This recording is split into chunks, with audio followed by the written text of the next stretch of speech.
সকালবেলা ঘুম থেকে উঠে হেঁটে দেখো বাড়ি চলে এসে যাবতীয় যে কাজগুলো আমি সবগুলো সেরে নিয়েছি। আজকে না একটু দেরি হয়ে গিয়েছে বলে রাস্তার মধ্যে প্রচণ্ড রোদ উঠে গিয়েছে, আর এমনকি বেশি লোক যাতায়াত করছিল। এর জন্য না আমি কোনো ভিডিও তোমাদেরকে দেখাতে পারিনি সকালবেলা আমার কাজ সারা। তো এখন আমি সকালের জন্য খাবার বানাচ্ছি। তো এখন বাজে 7:30। তো আমি এত তাড়াতাড়ি কোনো দিন কিন্তু খাবার বানাই না, যেহেতু আমার শ্বশুরমশাইয়ের ভীষণ শরীর খারাপ, অসুস্থ। তো ওনার জন্য সকালে টিফিন বানাচ্ছি।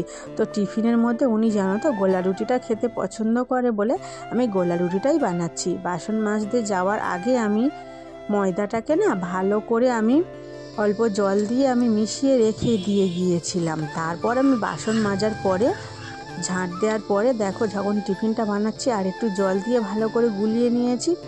দেখলাম না ময়দাটা কিছুক্ষণ ভিজিয়ে রেখে দিলে তো ময়দার ব্যাটাটা না খুব সুন্দর স্মুদি মতো হয়। তো যাই হোক, এবার থেকে আমি এভাবেই বানাবো। তো আমার প্রথম গোলা রুটিটা হয়ে গেল, তারপর এখনও কয়েকটা হবে গোলা রুটি।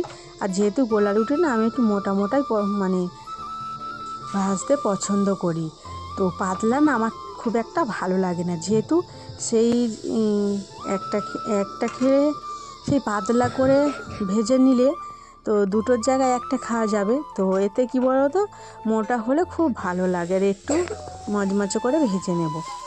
তো যাই হোক দেখো আমি সবগুলো এইভাবেই ভেজে নেব, খুব একটা পাতলা না খুব একটা মোটা না, তো মাঝারি মতো করে আমি ভেজে নেব। আর আজকের ব্যাটাটা দেখতে পাচ্ছ ভীষণ সুন্দর হয়েছে। তো যাই হোক আমি সকালবেলা বানিয়ে নিচ্ছি জলখাবারে। তো গোলা রুটি রয়েছে আর তালের গুড় রয়েছে। যেহেতু কিছুদিন আগে না আমি 500 গ্রাম তালের গুড় নিয়েছিলাম 40 টাকা দিয়ে, তো সেটা না খাওয়া হয়নি, ভেবেছিলাম ভাজা পিঠে করে খাওয়া হবে। তো আমি সময়ই পাইনি বানানো। তো আজকের ভাবলাম এই সরু চাকলিই দিয়ে খাও। তো অনেকে বলে গোলা রুটি, অনেকে বলে সরু চাকলি, তো যে আমি দুটোই বললাম। তো তারপর দেখো আমার শ্বশুরমশাইয়ের জন্য 500 গ্রাম দুধ নিয়েছিলাম, সেই দুধটা দেখো আমি হাঁড়ির মধ্যে জাল দিয়ে নিচ্ছি। তো এই হাঁড়িটা তোমরা দেখে যেন কোনো বাজে কমেন্ট করো না। হাঁড়িটা যেহেতু আগেকারের দিনে তো উনুনেই সবাই রান্না করতো, আর সব হাঁড়ি কড়া এইগুলো না সব কালো কালো। তো যেহেতু কত আর মেজে পরিষ্কার করতে পারা যাবে বলো। তো তারপর আমি দুধ গরম করে গোলা রুটি আর গুড় আমার শ্বশুরমশাইকে দিয়ে এসেছি। তো এবার সোনামা উঠে গিয়েছে, ওর না শরীরটা খুবই খারাপ। যেহেতু কিছুদিন আগে ওর সর্দি আর জ্বর হয়েছিল, আবার না 2-3 দিন পরে আবার ওর কাশিটা হয়েছিল। তো ওর যখনই শরীর খারাপ করে তখনই না জ্বর সর্দি কাশিটা একসাথেই হয়। তো এবারে কি হয়েছিল, সর্দি আর জ্বরটা হয়েছিল কিন্তু কাশিটা হয়নি। তো তার জন্য দেখো 2-3 দিন পর আবার ও প্রচণ্ড কাশছে। তো এইভাবেই ওর শরীর খারাপটা হয় জানো তো। তো তারপর দেখো ওকে আমি বুঝিয়ে সুজিয়ে হরলিক্সের সাথে দুধ খাইয়ে দিলাম একটা বিস্কুট নিয়ে। তো খেতে চাইছিল না, ভীষণ কাশি হচ্ছে। তো ওর যখনই কাশি হয় ও কিছু কিন্তু খেতে পারে না, যেহেতু কেশে কেশে বমি করে ফেলে। তো যাই ওকে আমি খাইয়ে দাইয়ে ওকে আমি দেখো ঘরে বসতে বললাম, আর আমি এদিকে দেখো কি রান্না হবে সবজিটা আমি কেটে নিচ্ছি। এখন ঘড়ির কাঁটায় বাজে 8টা। তো চলো তোমাদের সাথে আমার পরিচয়টা করে নিই। শুভ সকাল আমার প্রিয় বন্ধুরা, তোমরা সবাই কেমন আছো? আশা করছি তোমরা সবাই খুব ভালো আছো। আমি তো ভালো আছি। দাদনামারা ছোট্ট একটা গ্রামে থাকি। তোমাদের সবাইকে স্বাগত জানাই পূজার ব্লগ চ্যানেলে। তোমরা ভিডিওটা প্রথম থেকে শেষ পর্যন্ত দেখো, দেখার পর যদি ভালো লাগে অবশ্যই কিন্তু লাইক কমেন্ট শেয়ার করতে কিন্তু ভুলো না। একটু ভালোবাসা দিও তোমার দিদিকে, একটু যাতে আমি এগিয়ে যেতে পারি। তো দেখো তারপর আমি সবজিগুলো কাটার পরে গুছিয়ে রেখে, তো আজকে জানো তো মুড়িটা কি খাবো, তো চানাচুর ঝুড়ি বাচ্চা এগুলো না সবসময় তো যেহেতু খাওয়া হয় আর ভালো লাগে না। তো সকাল থেকে ইচ্ছা হচ্ছে কোনো কিছু না ভাজাভুজি জিনিস একটা খেতে। তো এখন আমি না তেমন একটা ভাজাভুজি জিনিস তো বানাই না।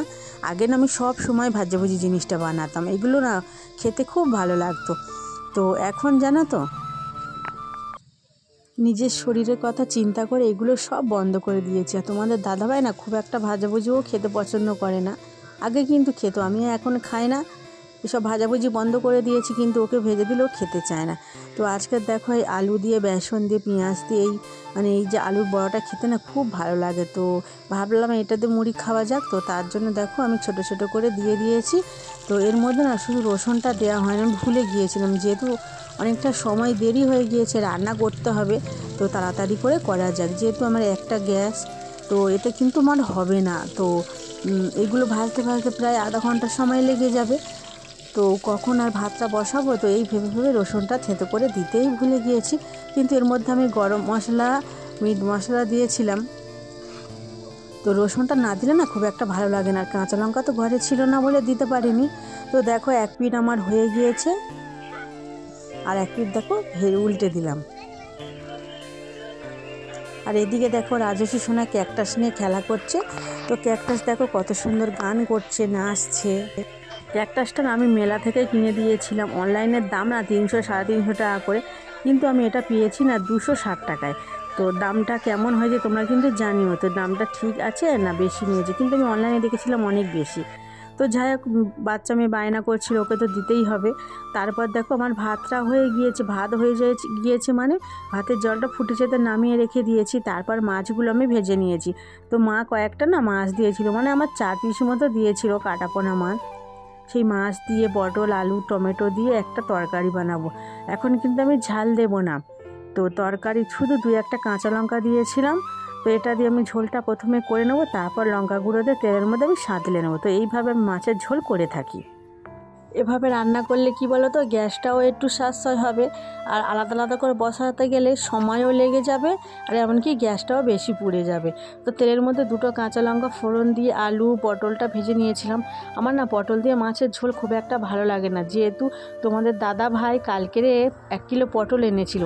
সেই পটলটা কি বলো তো, মানে থাকছে না, নষ্ট হয়ে গিয়েছে অর্ধেক। তো অর্ধেক ছিল, আমি মাছের ঝোলে দিয়ে দিয়েছি। আর এদিকে দেখো ঝমঝমিয়ে বৃষ্টি শুরু হয়ে গিয়েছে। মানে সারাটা দিন যে কতবার বৃষ্টি আসছে, আর শুকনো জামা কাপড়গুলো বারবার তুলে আনছি, আবার বারবার দিতে হচ্ছে। তো দেখো কারেন্টটাও চলে গিয়েছে। সোনামা স্কুলে যায়নি, যেহেতু শরীরটা খারাপ বলে আমি ওকে পাঠাইনি। আর এদিকে দেখো একদম অন্ধকার করে এসছে। আমার মাছের ঝোলটা হয়ে গিয়েছে, কিন্তু চিচিঙে আলু দিয়ে চচ্চড়িটা বানাচ্ছি। এটা কিন্তু খেতে তোমাদের দাদাভাই ভীষণ ভালোবাসে। ওর কিন্তু চিচিঙে আলু দিয়ে এই চচ্চড়িটা খেতেও ভীষণ পছন্দ করে। আমার কিন্তু খুব একটা ভালো লাগে না, আমার ভাজাটাই ভালো লাগে। তো রান্নাবান্না কমপ্লিট করে দেখো বৃষ্টি এসে গিয়েছে, কিন্তু কি করব, তো ভিজে ভিজে বাসন কটা মেজে নিলাম। নেওয়ার পরে সেই সকালবেলা জামা কাপড় ভিজিয়েছি। তো দোকানে ছিলাম, যেহেতু সময় পাইনি কাচার জন্য, তো এখন আমি এই বৃষ্টিতে ভিজে ভিজে কেচে নেব। আর দেখো বৃষ্টি পড়েই যাচ্ছে, আকাশ কালো করে আছে এখনও। তো রাস্তার ধার দেখো বাসন না কাপড়গুলো দেখো আমি একটু জোরে জোরে থাবা দিয়ে নিচ্ছি, জোরে জোরে আছাড় দিয়ে দিচ্ছি। তো দেখো রাজস্বী সোনা মজা করছে, কিন্তু দেখো আর বৃষ্টিটা এখন একটু থামলো। তো সোনামা দেখো রান্নার জন্য ও মানে শাক পাতা তুলতে গিয়েছে, ওটা ওর খেলা রান্নার জন্য। আর এদিকে দেখো আমার জামা কাপড়গুলো তো এখান থেকে আছাড় দিয়ে নিলাম, আর ওদিকে আমার শ্বশুর মশাইয়ের 2-1টা গেঞ্জি গামছা ছিল, তো সেটাই দেখো আমি আগে ভালো করে আছাড় দিয়ে তারপর আমি ধুয়ে দেবো। তো নিজেরটা ধুচ্ছি, ওনারটা ধোবো না, যেহেতু ওনার ভীষণ শরীর খারাপ, তো আমাকেই কিন্তু করে দিতে হবে। তো আমি যতটা আমার দ্বারা সম্ভব হয় কিন্তু ততটাই করি, কিন্তু আমার সাধ্যের যদি ওপরে চলে যায় আমি কিন্তু সেটা কিন্তু পারি না করতে। যেহেতু দেখো আমার শরীরে এই অবস্থা, আমি তাছাড়া সংসার, মেয়ে সামলানো, দোকান, তো সমস্ত দায়িত্ব কিন্তু আমি একা হাতে পালন করি। আমাকে কিন্তু কেউ সাহায্য করে দেয় না, সাহায্য করার মতন কিন্তু লোকই নেই।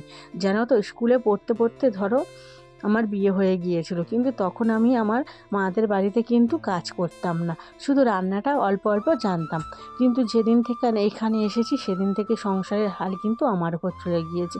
আমি আসার পরেও কিন্তু আমার শাশুড়ি মা আমার হাত ধরে দেখিয়ে দেয়নি তো কোনটা কীভাবে রান্না করতে হবে না রান্না করতে হবে। তো যেদিন থেকে এসেছি সেই দিন থেকে কিন্তু আমার সংসারের হাল ধরতে হয়েছে, রান্না থেকে সমস্ত কিছু। একটু যদি রান্না খারাপ হয়ে যেত তো ছোটো বড়ো কথা শুনতে হতো, নানান রকমের কথা, গালাগালি মারধর কিন্তু খেয়েছি। তো আমি তো জানতাম না, একটা অন্যের বাড়ি থেকে এসেছি, তো তোমাদের বাড়িতে কিভাবে রান্না করতে হয়, কিভাবে খেতে হয় সেটা কিন্তু আমি জানি না। কিন্তু এগুলো কী বলো তো, শাশুড়ি মার কর্তব্য, যে একটা পরের মেয়ে তো অন্য বাড়ি থেকে এসেছে, তো সেই বাড়ির পরিস্থিতি কিন্তু সম্পূর্ণ আলাদা, আর এই বাড়ির পরিস্থিতি কিন্তু আলাদা। ওনার কিন্তু উচিত ছিল আমার কিন্তু দেখিয়ে দেওয়া হাত ধরে, কিন্তু আমাকে দেখায়নি। কিন্তু না দেখিয়েও আমি নিজে নিজে যতটুকু পেরেছি তার মধ্যেও কিন্তু আমার ভুল খুঁজে বের করেছে উনি। তো এর মধ্যে এই বিয়ের করে কিন্তু আমাকে লোকজনের সামনে নানা রকম অপমান করেছে। সে নানা রকমের কাহিনী আমি অন্য একটা ভিডিওতে তোমাদের সাথে সব কিছু শেয়ার করব। যাই হোক দেখো শ্বশুরমশাইয়ের জামা কাপড়গুলো কেচে দেওয়ার পরে তারে কিন্তু মেলে দিচ্ছি। আর আমাদের দেখো কি অবস্থা, এখানে দেখো বাইরে একটা উনুন করেছিলাম, সেখানে না উপরে দেখো চাল নেই। বৃষ্টির জলে এভাবে ভিজে ভিজে দেখো আলুটা সিদ্ধ করলাম।